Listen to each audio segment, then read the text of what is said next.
There are few earthly things more beautiful than a university, wrote John Masefield in his tribute to English universities, and his words are equally true today. He did not refer to towers or to campuses.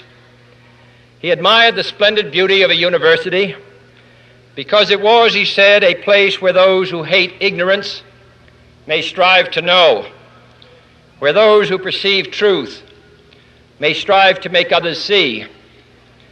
I have therefore chosen this time and place to discuss a topic on which ignorance too often abounds and the truth too rarely perceived, and that is the most important topic on earth: peace. What kind of a peace do I mean, and what kind of a peace do we seek?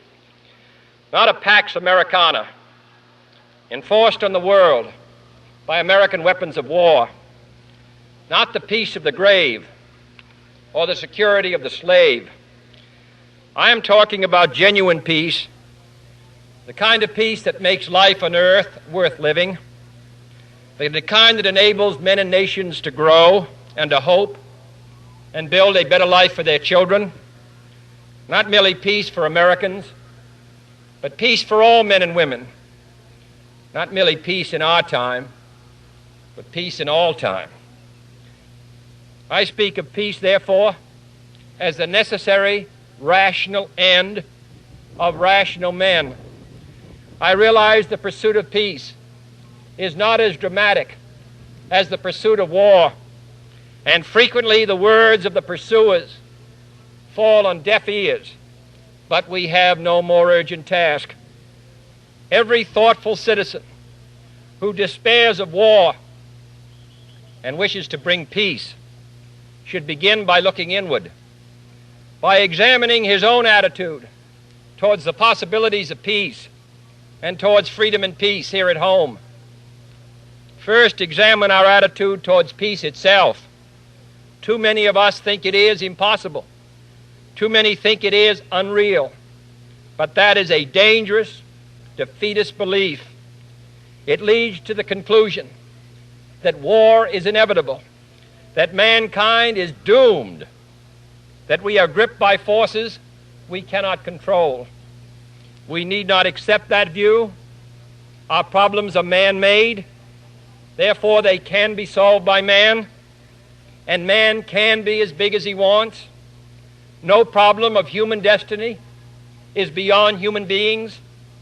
Man's reason and spirit have often solved the seemingly unsolvable, and we believe they can do it again. I am not referring to the absolute, infinite concept of universal peace and goodwill, of which some fantasies and fanatics dream. I do not deny the value of hopes and dreams, but we merely invite discouragement and incredulity by making that our only and immediate goal. Let us focus instead on a more practical, more attainable peace, based not on a sudden revolution in human nature, but on a gradual evolution in human institutions, on a series of concrete actions and effective agreements which are in the interests of all concerned. There is no single simple key to this peace, no grand or magic formula to be adopted by one or two powers. Genuine peace must be the product of many nations, the sum of many acts.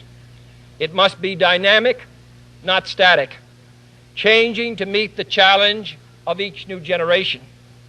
For peace is a process, a way of solving problems. With such a peace, there will still be quarrels and conflicting interests, as there are within families and nations. World peace, like community peace, does not require that each man love his neighbor. It requires only that they live together in mutual tolerance, submitting their disputes to a just and peaceful settlement.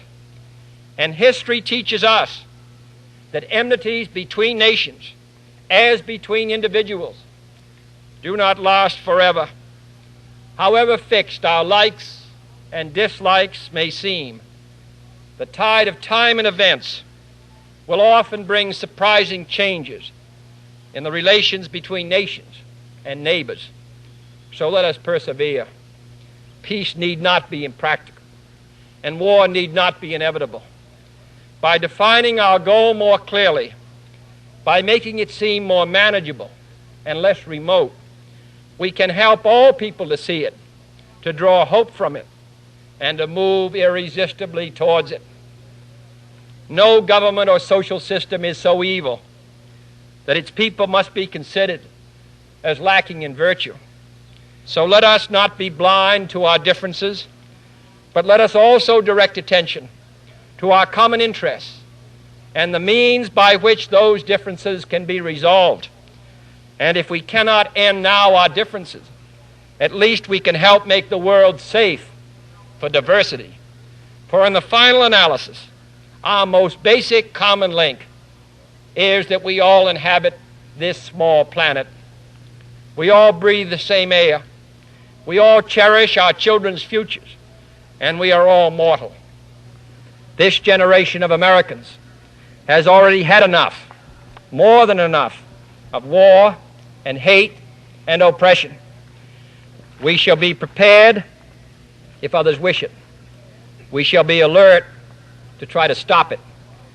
But we shall also do our part to build a world of peace where the weak are safe and the strong are just. We are not helpless before that task or hopeless of its success.